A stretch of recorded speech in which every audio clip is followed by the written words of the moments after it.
ಎಲ್ಲರಿಗೂ ಅಡುಗೆ ಸಾಧನೆಗೆ ಸ್ವಾಗತ. ಇವತ್ತಿನ ಸ್ಪೆಷಲ್ ಸ್ಟಫ್ ಬ್ರಿಂಜಾಲ್. ಈ ಸ್ಟಫ್ ಬದನೆಕಾಯಿ ಮಾಡೋದು ತುಂಬಾ ಈಸಿ, ಯಾಕೆಂದರೆ ಇದು ಬೇಕಾಗಿರೋದು ಬರೀ 3-4 ಸಾಮಾನಷ್ಟೇ. ಮಾಡೋಕ್ಕೆ ತುಂಬ ಈಸಿ, ತಿನ್ನೋಕ್ಕೆ ತುಂಬಾ ಟೇಸ್ಟಿ. ಯಾವುದೇ ರೀತಿಯ ಅನ್ನದ ಜೊತೆ ಸೂಪರ್ ಆಗಿರುತ್ತೆ ಈ ಸೈಡ್ ಡಿಶ್ಶು. ಹಾಗೆ ರೊಟ್ಟಿ ಮತ್ತು ಚಪಾತಿಗೂ ಸಹ ತುಂಬಾ ಚೆನ್ನಾಗಿ ಹೊಂದ್ಕೊಳ್ಳುತ್ತೆ.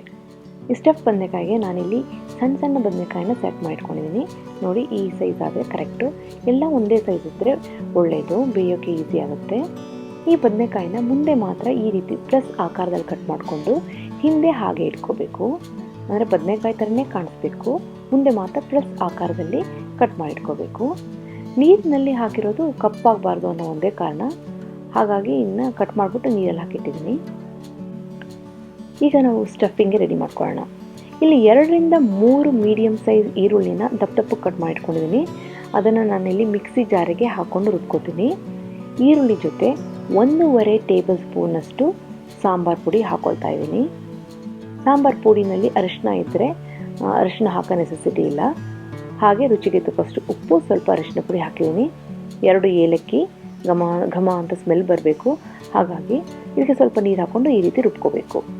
ಈಗ ರುಬ್ಬಿರೋಂಥ ಮಸಾಲೆನ ನಾವು ಈ ಬದನೆಕಾಯಿಗೆ ಸ್ಟಫ್ ಮಾಡಬೇಕು. ನೋಡಿ, ಈ ರೀತಿ ಬಾಯಿನ ಓಪನ್ ಮಾಡಿಕೊಂಡು, ಬದನೆಕಾಯಿ ಬಾಯಿನ ಓಪನ್ ಮಾಡಿಕೊಂಡು ಎಷ್ಟು ಹಿಡಿಯುತ್ತೋ ಅಷ್ಟು ಮಸಾಲೆನ ನಾವಲ್ಲಿ ತುಂಬಿಟ್ಕೊಳ್ಳೋಣ.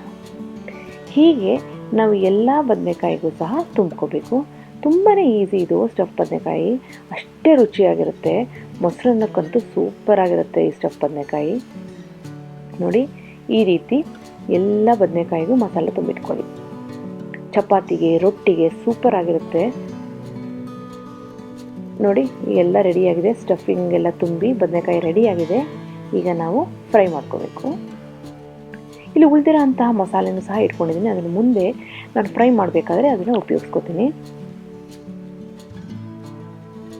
ಈಗ ಒಂದು ದಪ್ಪ ತಳದ ಪಾತ್ರೆಗೆ 1-2 ಟೇಬಲ್ ಸ್ಪೂನ್ ಎಣ್ಣೆ ಹಾಕ್ಕೊಂಡು, ಆ ಎಣ್ಣೆ ಕಾದ್ಮೇಲೆ ಈ ಮಸಾಲೆ ತುಂಬಿರೋ ಅಂಥ ಬದನೆಕಾಯಿನ ಒಂದೊಂದಾಗಿ ಇಡ್ತಾ ಹೋಗಿ. ಹೀಗೆ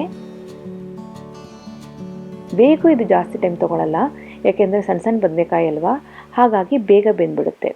ಈ ರೀತಿ ಬದನೆಕಾಯಿನ ರೊಟೇಟ್ ಮಾಡಿಕೊಂಡು ಸ್ವಲ್ಪ ಒಂದು 3-4 ನಿಮಿಷ ಬೆಂದಿದೆ ಅನ್ನೋ ಟೈಮ್ನಲ್ಲಿ ಇದನ್ನು ನಾವು ಮುಚ್ಚಿಬಿಟ್ಟು ಬೇಯಿಸಬಹುದು. ಮುಚ್ಚಿಬಿಟ್ಟು ಬೇಯಿಸಿದ್ರೆ ಬೇಗ ಬೇಯುತ್ತೆ.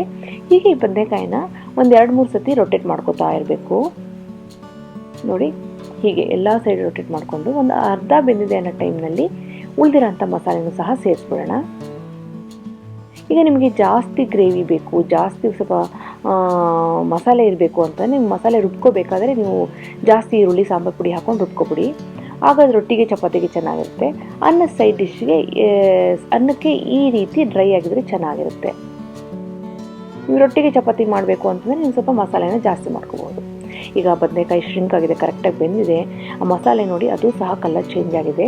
ಇಂಥ ಟೈಮ್ನಲ್ಲಿ 1 ಕಾಯಿನಷ್ಟು ಹುಣಸೆ ಹಣ್ಣು ನೀರನ್ನು ನೆನೆಸ್ಕೊಂಡು ಆ ಹುಣಸೆ ನೀರನ್ನು ಇಲ್ಲಿ ಹಾಕೋಣ. ಸುಮಾರು 1-2 ಟೇಬಲ್ ಸ್ಪೂನಷ್ಟು ನೀರನ್ನು ಇಲ್ಲಿ ಹಾಕ್ತಾಯಿದ್ದೀನಿ. ಹುಣಸೆ ನೀರನ್ನು ಇಲ್ಲಿ ಹಾಕ್ತಾಯಿದ್ದೀನಿ. ಇದನ್ನು ಹಾಕ್ಬಿಟ್ಟು ಒಂದು ಚೆನ್ನಾಗಿ ಮಿಕ್ಸ್ ಮಾಡಿ, ಹಾಗೆಯೇ ಹುಣಸೆ ರಸದ ಸ್ಮೆಲ್, ಹಸಿ ಸ್ಮೆಲ್ ಹೋಗೋವರೆಗೂ ಫ್ರೈ ಮಾಡಿಕೊಂಡ್ರೆ ರೆಡಿ ಆಯಿತು. ಸ್ಟಫ್ ಬದನೆಕಾಯಿ ರೆಡಿಯಾಗಿದೆ ಅಂತ ಅರ್ಥ. ತುಂಬಾ ರುಚಿಯಾಗಿರುತ್ತೆ. ಈಗ ಬೇಕು ಅಂದರೆ ನೀವು ಸ್ವಲ್ಪ ಉಪ್ಪಿನ ಪುಡಿಯನ್ನು ಸಹ ಮೇಲೆ ಉದುರಿಸ್ಕೋಬಹುದು. ಸ್ಟಫ್ ಬದನೆಕಾಯಿ ರೆಡಿಯಾಗಿದೆ.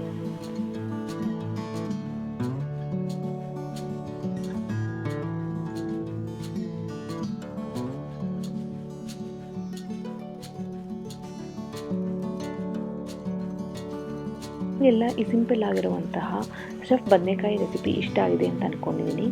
ನೀವಿನ್ನೂ ಸಬ್ಸ್ಕ್ರೈಬ್ ಆಗಿಲ್ಲ ಅಂದರೆ ಖಂಡಿತವಾಗಲೂ ಅಡುಗೆ ಸಾಧನೆಗೆ ಸಬ್ಸ್ಕ್ರೈಬ್ ಆಗಿ, ಪಕ್ಕದಲ್ಲಿರೋ ನೋಟಿಫಿಕೇಷನ್ ಬಟನ್ನ ಟಚ್ ಮಾಡೋದನ್ನ ಮಿಸ್ ಮಾಡಬೇಡಿ. ಈ ವಿಡಿಯೋನ ನಿಮ್ಮ ಫ್ರೆಂಡ್ಸ್ ಆ್ಯಂಡ್ ಫ್ಯಾಮಿಲಿ ಜೊತೆ ಶೇರ್ ಮಾಡಿ, ಹಾಗೆಯೇ ಅಡುಗೆ ಸಾಧನೆಗೆ ಸಪೋರ್ಟ್ ಮಾಡಿ. ಮತ್ತೊಂದು ಇಂಟ್ರೆಸ್ಟಿಂಗ್ ರೆಸಿಪಿಯೊಂದಿಗೆ ಭೇಟಿ ಆಗ್ತೀನಿ. ಅಲ್ಲಿವರೆಗೆ ಥ್ಯಾಂಕ್ ಯು. Bye bye.